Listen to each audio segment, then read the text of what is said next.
पश्चिम बंगाल की मुख्यमंत्री ममता बनर्जी जी, जिन्हें हम प्यार से दीदी भी बोलते हैं, उन्हें पाकिस्तान से प्यार है या पाकिस्तान से घबराहट है?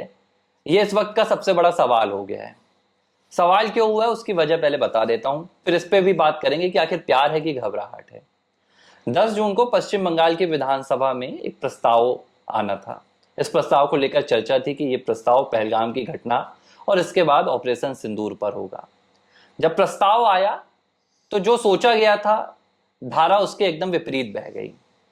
प्रस्ताव में जो 22 अप्रैल को पाकिस्तान के प्रायोजित आतंकियों ने पहलगाम की घटना को अंजाम दिया था, जिसमें हमारे 26 टूरिस्ट मारे गए, जिनसे धर्म पूछकर उनकी जान ली गई थी, उसका जिक्र क्या होता है, जिसमें कहा जाता है कि भाई 22 अप्रैल को पहलगाम में आतंकी घटना, जो एक अमानवीय घटना थी, उसमें 26 लोगों की जान चली गई। एक ये लाइन लिखी गई और जो दूसरी लाइन लिखी गई जो होनी थी ऑपरेशन सिंदूर को लेकर, वहां पर भारतीय सेना के शौर्य को सराहा गया और कहा गया कि भारतीय सेनाओं ने पाकिस्तान और पाकिस्तान अधिकृत कश्मीर यानी कि पीओके में सटीकता से आतंकी ठिकानों को निशाना बनाया और भारत की सुरक्षा और रक्षा की गरिमा को जीवित रखा। जब ये प्रस्ताव लाया गया तो भारतीय जनता पार्टी ने पश्चिम बंगाल में इसका जमकर विरोध किया और विरोध की सबसे बड़ी वजह दो है। पहला कि जो भारत की इस पूरे प्रस्ताव पर या जो घटना थी उसमें जो भारत का स्टैंड था वो ये था कि जो 22 अप्रैल को घटना हुई थी, पहलगाम की जो घटना हुई थी, वो आतंकी घटना तो थी ही, लेकिन वो पाकिस्तान की प्रायोजित आतंकी घटना थी जिसे भारत ने ये माना था और भारत का ये स्टैंड रहा है। लेकिन पश्चिम बंगाल सरकार का स्टैंड बिल्कुल इतर गया। वहां पर इस बात का जरा भी जिक्र नहीं हुआ कि यह घटना पाकिस्तान के द्वारा करवाई गई। दूसरी बात, आपने भारतीय सेना के शौर्य की चर्चा की पश्चिम बंगाल सरकार के इस प्रस्ताव में, लेकिन इस चर्चा में कहीं भी उस ऑपरेशन सिंदूर का जिक्र नहीं हुआ जिस ऑपरेशन के जरिए भारत ने पाकिस्तान के आतंकी ठिकानों को ध्वस्त कर दिया और फिर पाकिस्तान को जवाबी कार्रवाई भी दी। अब शुभेंदु अधिकारी हैं भाजपा के नेता प्रतिपक्ष, उन्होंने सवाल उठाया कि भाई ये ममता दीदी का पाकिस्तान से प्यार है या घबराहट? नहीं, अधिकारी साहब के जो सवाल थे वाजिब थे। देखिए, होता क्या है कि चाहे वो संसद हो, चाहे प्रदेश के तमाम विधानसभा हो, मतलब से आज तो आपने पश्चिम बंगाल की बात की है, लेकिन जितने भी विधानसभा का अभी सत्र शुरू होगा, ये मानिए कि आप मानसून सत्र विधानसभा में भी होंगे, लोकसभा में तो होगा ही होगा। तो जहाँ पर भी शुरुआत जब होगी, खासकर जब शुरुआत होती है, तो ये जो स्पीकर के समक्ष जो है प्रस्ताव रखा जाता है, या फिर ऐसी कोई भी अमानवीय जो घटना होती है जो भारत में घटित होती है उसके बारे में चर्चा की जाती है और शोक संवेदना भी व्यक्त की जाती है। पहले तो ये देखा जाता है कि कई मर्तबा ये होता है कि जो सदस्य होते हैं उनके बारे में हम लोग शोक संवेदना व्यक्त करते हैं या फिर कोई घटना के बारे में भी चर्चा करते हैं, प्रस्ताव लाया जाता है और अपनी बात रखी जाती है। तमाम जगह पर होता ही है और इसमें कोई अलग से नई चीज़ नहीं है।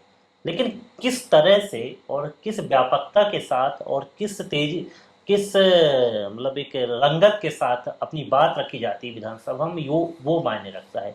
शब्द क्या होते हैं? कोड होते हैं। जो विधानसभा की जो कार्रवाई होती है उसके एक एक शब्द लिखे जाते हैं और एक आप मानिए जिस प्रकार से राजपत्र होता है उसी तरह से ये पूरे शब्दावली होती है। इन शब्दावलियों का विशेष ध्यान दिया जाता है। तो पाकिस्तान के खिलाफ तो हमें खुलकर बोलना चाहिए था। उसमें नरमी की क्या बात थी? दीदी इतना डर क्यों रही थी? बताना चाहिए था ना कि जिस तरह से पाकिस्तान ने एक कायराना हरकत की, जिस तरह से पाकिस्तान ने आतंकवादियों को भेजकर भारत को अस्थिर करने की कोशिश की, उसका माकूल जो जवाब है वो भारतीय सेना ने ऑपरेशन सिंदूर को अंजाम देकर किया। बताना चाहिए था कि ऑपरेशन सिंदूर क्या था। और ऑपरेशन सिंदूर का नाम सिर्फ इसलिए रखा गया कि हमारी जो बहनें हैं, जो हमारी माँ हैं, उनके सिंदूर उजाड़ने का काम पाकिस्तान परस्त जो हैं, पाकिस्तान परस्त क्या बोलूँ, पाकिस्तान के जो आतंकवादियों ने किया, उसके लिए हम ये तमाम चीज़ें ऑपरेशन को करते हैं। तो हल्के में निपटा देना और खुलकर न बोलना, ये भी बड़ी बात है। अब देखिए पाकिस्तान की संसद में किस तरह से जब हम लोग अपना अपना ऑपरेशन सिंदूर को अंजाम दे रहे थे, पहले भी जो हमने वो किया, तो किस तरह से भारत के खिलाफ आग उगली जा रही थी। तो कम से कम आप इस पाकिस्तान तो सीख लीजिए, जवाब तो कम से कम इस तरह से दीजिए कि देना चाहिए किस तरह से। तो आप तो पाकिस्तान की सीख भी नहीं ले पा रही हैं। तो कहने का मकसद मेरा सिर्फ है कि अगर शुभेंदु अधिकारी इस बात को उठा रहे हैं कि दीदी सिर्फ इसलिए सपोर्ट करें कि उनके यहाँ पर मुसलमान हैं, तो भाई पश्चिम बंगाल को क्या आप मान रहे हैं? क्या पश्चिम बंगाल को ये आप मानने लगे हैं कि वो जो नागरिक हैं वो पाकिस्तान का सपोर्ट कर रहे हैं? ये भी आपकी धारणा गलत है। मतलब आप अपने ही लोगों को गलत बताने की कोशिश करते हैं। पहले तो आप अपने प्रदेश में, स्टेट में आप अस्थिर करने की कोशिश करते हैं। रामनवमी में हम लोग अपनी रामनवमी की यात्रा निकालते हैं, उसको रोकने की कोशिश करती हैं, सिर्फ इसलिए कि उससे तकलीफ किसकी होगी? आपको डर इस बात का लगता है कि जय जय श्री राम के नारे लगते हैं तो उसमें आपके जो आप कहते हैं कि हमारी जनता डरने लगती है, जबकि जनता कभी ऐसी बोलती नहीं है। और दंगा जो होता है, दंगे के पीछे व्यक्तिगत कारण होते हैं। अब व्यक्तिगत कारण मैं यहाँ टेलीविजन में बैठ के नहीं गिना सकता कि किस तरह से दंगे भड़काए जाते हैं, क्या किया जाता है, उसका क्या फायदा लिया वो जाता तो है। जो पश्चिम बंगाल की कोर्ट ने समिति बनाई थी मुर्शिदाबाद के लिए, उसमें तो साफ तौर पर बताया गया कैसे मुर्शिदाबाद में टीएमसी के लोकल लीडर्स ने पूरे दंगे में अपनी सहभागिता निभाई थी, कैसे पुलिस को कंट्रोल किया गया था, कैसे पुलिस इनएक्टिव की गई थी। तो सवाल भाई वही आ रहा है कि अब देखिए जो शुभेंदु जी ने बात की कि देखिए डर ममता बनर्जी को तो पाकिस्तान से कुछ है नहीं, मुझे नहीं लग रहा है। भारत को जब डर नहीं है तो भारत तो पश्चिम बंगाल भारत का एक हिस्सा है भाई। अगर कहा जाता कि पश्चिम बंगाल अलग है, कोई देश है, तो चलिए कोई और बात होती। अब यहां तक डर का तो सवाल ही नहीं है। भारत की सेना लगी हुई है, आपके पास बीएसएफ है, बांग्लादेश का बॉर्डर है, वहां हमारी बीएसएफ तैनात रहती है, तो डरने जैसा सवाल नहीं है। प्यार पश्चिम बंगाल की मुख्यमंत्री ममता बनर्जी को क्या पाकिस्तान से है? इसका जवाब वो आज तक देती नहीं है। अब सवाल उठता है कि पश्चिम बंगाल में अगले साल विधानसभा चुनाव है। 30% जो पश्चिम बंगाल की मुस्लिम आबादी है, जो मुस्लिम वोट बैंक है, वो ममता बनर्जी को उनके सिंहासन तक ले जाता है। 3 बार ममता बनर्जी सरकार पे पहुंच चुकी हैं, सत्ता में पहुंच चुकी हैं, मुख्यमंत्री बन चुकी हैं, ये चौथी दफा है। कहानी ये हो रही है पश्चिम बंगाल में कि चौथी दफा ममता बनर्जी को अपनी आंखों के सामने से वो जो मुख्यमंत्री की कुर्सी है वो दूर जाती दिख रही है। और उसकी वजह ये प्रस्ताव वगैरह नहीं है, उसकी वजह ममता के कोई बयान नहीं है। उसकी सबसे बड़ी वजह है पश्चिम बंगाल में कानून व्यवस्था, पश्चिम बंगाल में महिलाओं के साथ धुआंधार रफ्तार से अपराध, पश्चिम बंगाल में बेरोजगारी, पश्चिम बंगाल में लोगों के जो बिजनेस हैं, जो व्यापार हैं, वो पूरी तरह से खत्म हो जाना, और पश्चिम बंगाल में एक विशेष समुदाय को, विशेष धर्म को सरकार के द्वारा निशाना बनाना और एक विशेष धर्म को खास तौर पर तवज्जो देना।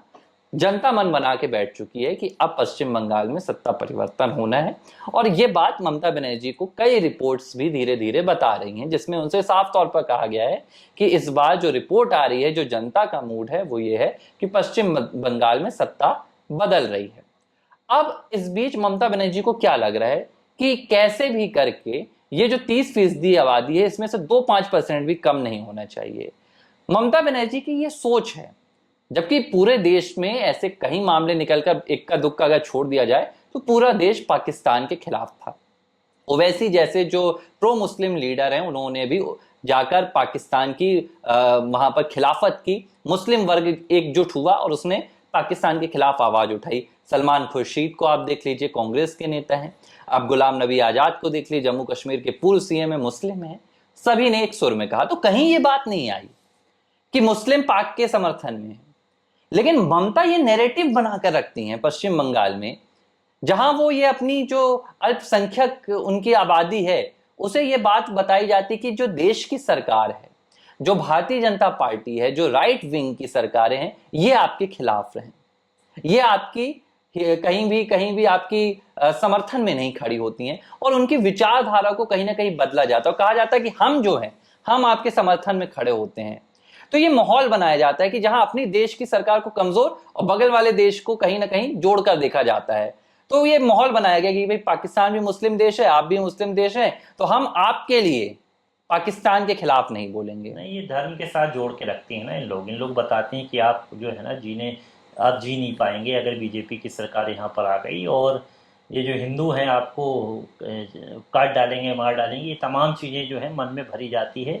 और ये एक अलग भी ये बात मान लीजिए कि पाकिस्तान का वो खुलकर इससे नहीं विरोध कर पाती हैं क्योंकि वहाँ पर भी मुस्लिम रहते हैं, और ये बताने की कोशिश करते हैं, देखो भाई हम इस्लाम परख हूं मैं, इस्लाम पर सीधी सी बात आप है। लोग के लिए बैठी हुई और आप लोग इस्लाम हैं, वहाँ पाकिस्तान, इसलिए मैं आपका आपका तो विरोध कभी कर ही नहीं सकती, आप तो हमारे वोटर हैं, लेकिन हम पाकिस्तान का भी विरोध नहीं सीधा सा यही संदेश तो है ये मुझे। धार्मिक जो माहौल बनाने की जो कोशिश की जा रही है इसके ही पीछे है, नहीं तो तीखे शब्दों में भर्त्सना की जा सकती थी, विरोध किया जा सकता था, पाकिस्तान की नीतियों का विरोध किया जाता था। लेकिन हमको इसमें क्या घबराहट है? जाहिर सी बात, आपने कहा कि घबराहट तो किसी प्रकार की हो नहीं सकती, क्योंकि भारतीय सेनाएं सीमाओं की सुरक्षा में जुटी हुई हैं, तो ममता बनर्जी को कोई डर तो है नहीं। पश्चिम बंगाल तो एक स्टेट है भारत का। लेकिन हाँ, इस तरह से राजनीति के स्वरूप को अगर देखा जाए तो उनको लगता है कि मुस्लिम कहीं नाराज ना हो जाए, हम पाकिस्तान के खिलाफ बोल दें। हालांकि वहाँ की जनता इस तमाम विचारों को आत्मसात नहीं करती, ना विचारों से वह इत्तेफाक रखती है, लेकिन फिर भी माहौल ऐसा सेट किया जा ममता रहा के है। दिमाग में इस तरह से लंबे अरसे से चला आ रहा है, और जब चौथी बार उनका ये प्रयास होगा तो उस दिशा में भी वो पूरी तरह से सतर्कता रख रही है। जैसा आपने कहा कि कुछ रिपोर्ट्स ऐसा कह रहे हैं कि ममता बनर्जी पुनः अब सरकार नहीं बना पाएंगी, सत्ता से उनकी बेदखली होगी, और बीजेपी जिस तरह से मजबूती से आगे बढ़ रही है, और ये क्रम जो बीजेपी का धीरे धीरे आगे बढ़ा है वो कहीं ना कहीं संकट पैदा कर रहा है, खासकर टीएमसी के खेमे में दहशत फैला रहा है। तो मैं ये मानता हूँ कि इस तमाम चीज़ों को देखने के हिसाब से ममता बनर्जी का ये रुख बदल रहा है। देखिए, ममता को पाक से कितना डर है वो नहीं पता, लेकिन सत्ता इस बार चली जाएगी, इस बात के डर से ममता बनर्जी भरी हुई है। और ये जो प्रस्ताव आया है, मुझे ये उसी की शक्ल लगता है। एबीसी हिंदी न्यूज, आज ही जुड़िए हर खबर के साथ।